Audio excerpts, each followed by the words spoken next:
When it comes to expressing and exploring genre in D&D, nothing provides a challenge to GMs like horror. From building or personalizing a reasonably scary setting to populating that world with NPCs who elevate the narrative, GMs who answer the call will almost certainly face similar challenges to one another. So, what can we learn from one of the best horror GMs in the tabletop community, and how can we use those tools at our own tables? This list is not comprehensive.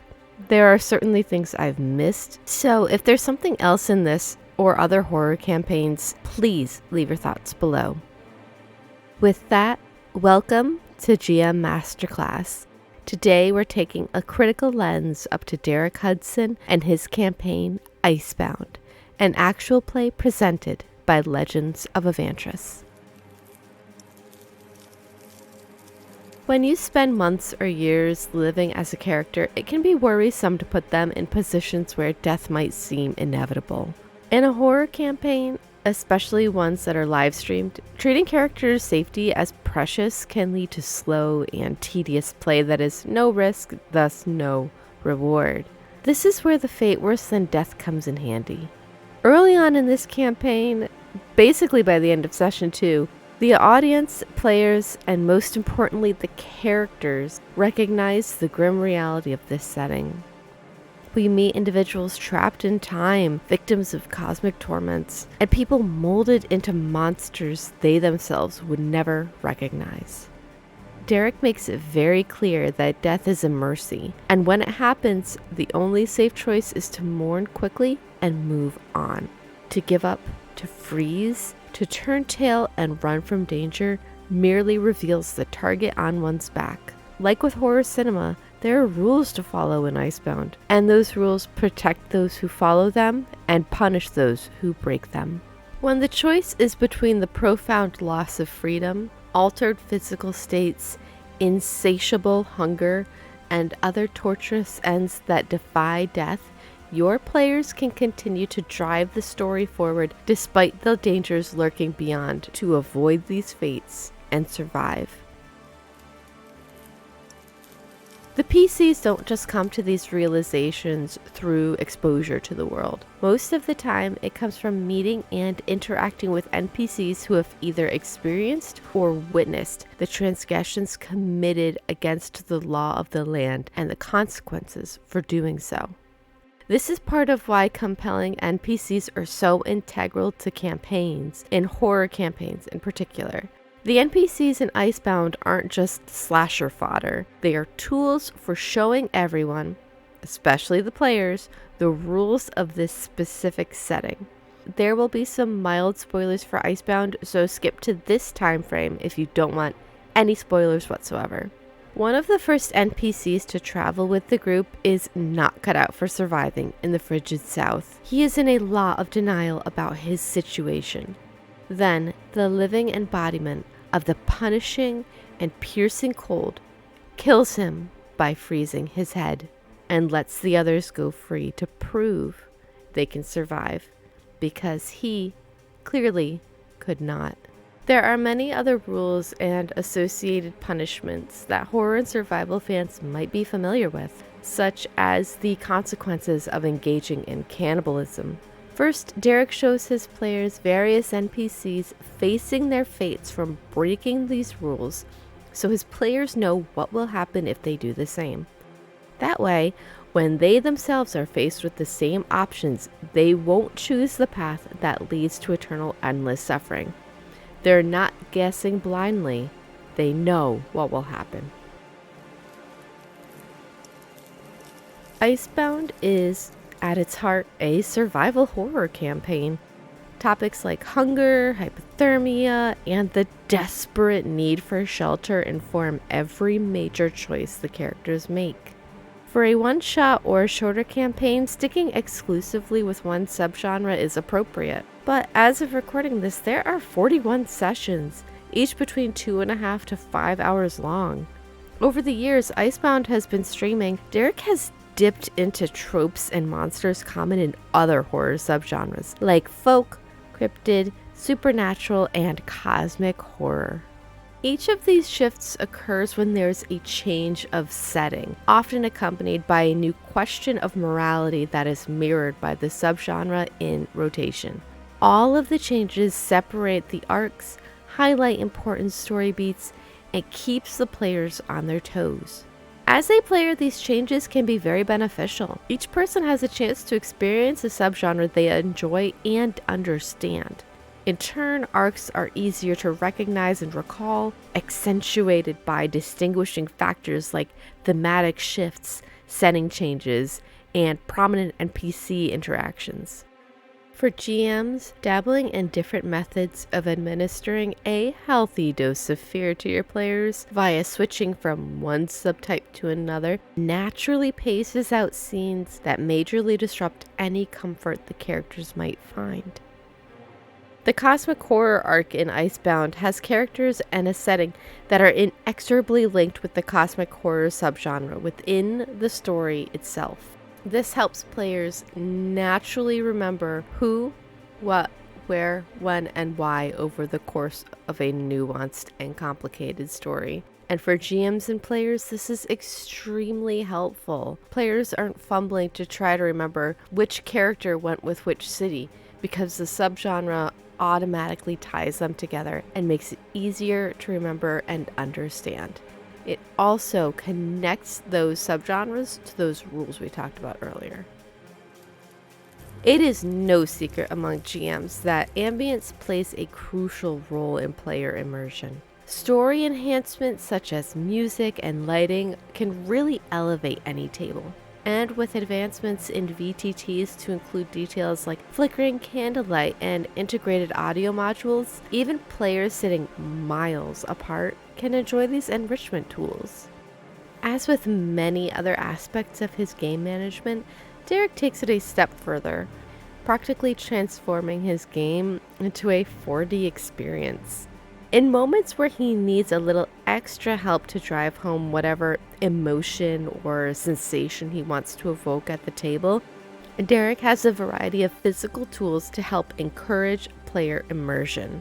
Whistles, paper towel tubes, and pencils become weapons of sensation, driving the players straight into their character's shoes and keeping them there.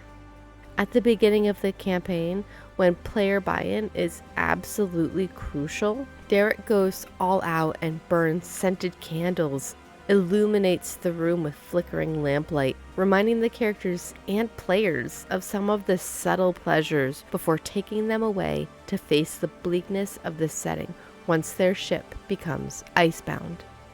It also cannot be overstated how Derek is basically a human soundboard. You don't have to do this. Apps like Discord have built-in modules, but if you have an auditory trick up your sleeve, use it at your table. A major point of delightful player frustration and productive disagreement at many tables, especially this one, comes directly from the GM's expressions, or, in this case, a lack thereof. Derek's uncanny ability to maintain a flat affect, even during the most extreme moments, truly enhances this feeling of unease the players are constantly at odds with.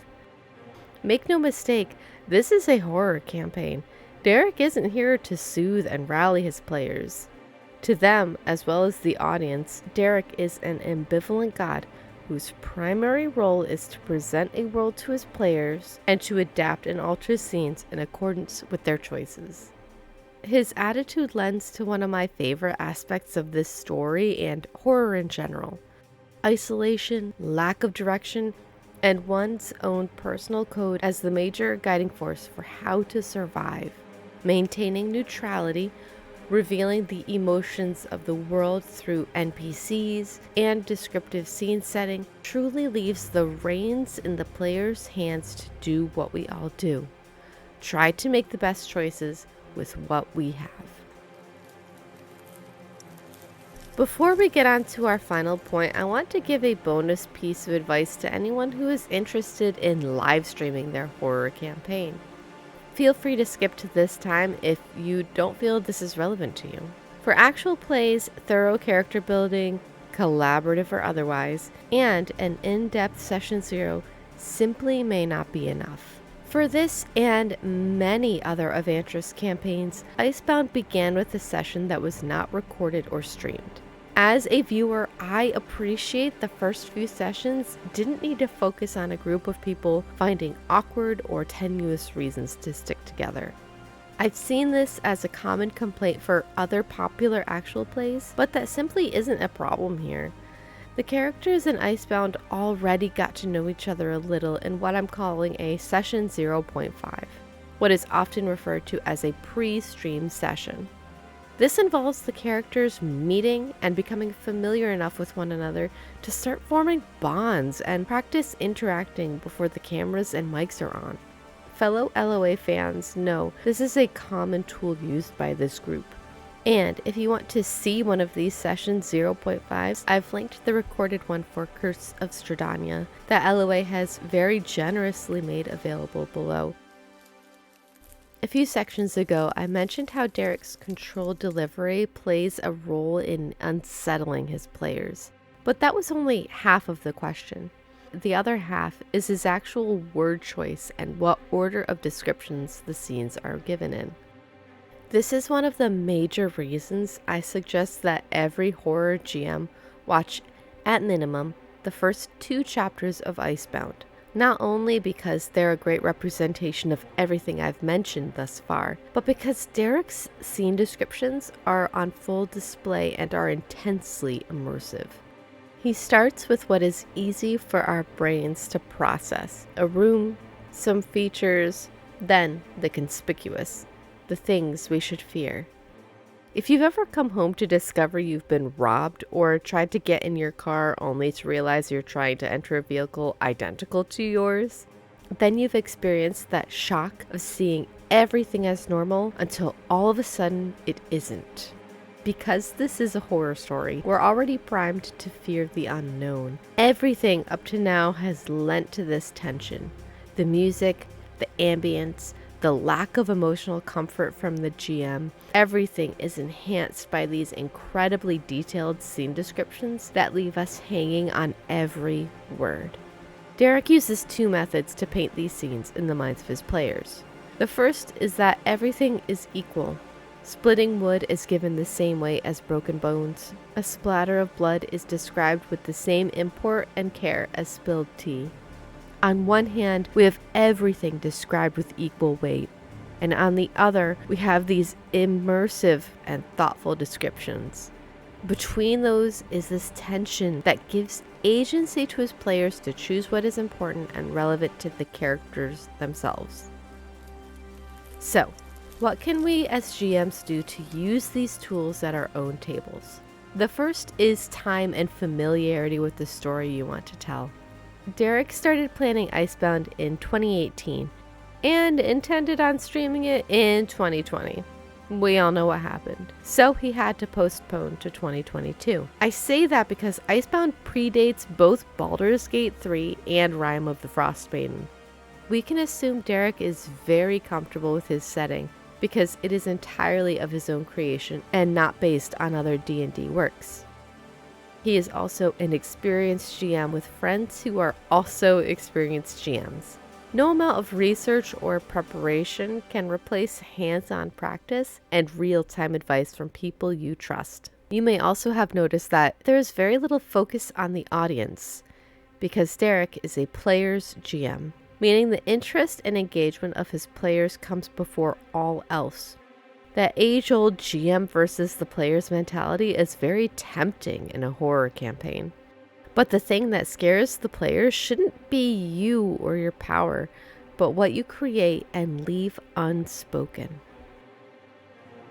With that, let's recap and give some ideas for how these skills might appear in your next horror campaign. Number 1. Give your players an opportunity to learn the rules and associated punishments by witnessing what happens to NPCs first.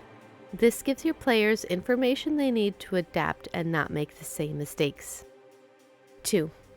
If you're playing in a campaign longer than 4 or 5 sessions, break up your arcs by subgenre. It's okay to stay true to the primary subgenre for big choices or between arcs, but using different tropes and settings that match a variety of subgenres will make it easier for your players to remember important details and will help you pace out when to turn up the intensity. 3. Just like in film and video games, building an ambience at the table, virtual or otherwise, will add to player immersion and give you a better opportunity to scare the living hell out of them. 4. Keep your players guessing by maintaining an unflappable expression during intense moments. Let them choose what is important, then you can punish them if they're wrong. After all, you've already told them what the rules are, they should know to follow them. 5. If you're live streaming, do a pre-stream session, something between session 0 and session 1 that unites the group, but maybe record it just in case. You never know if it could come in handy. 6. In-depth descriptions will both empower your players and you. Get lost in the sensory details. Pour that innate GM creativity into setting those scenes. No information is too obscure to include. This will only add to the tension of every scene, and the more you practice, the stronger your descriptions will become. Thank you for watching the first GM Masterclass. Subscribe if you'd like to see more D&D content like this, including upcoming player masterclasses and more Legends of Avantris focused videos.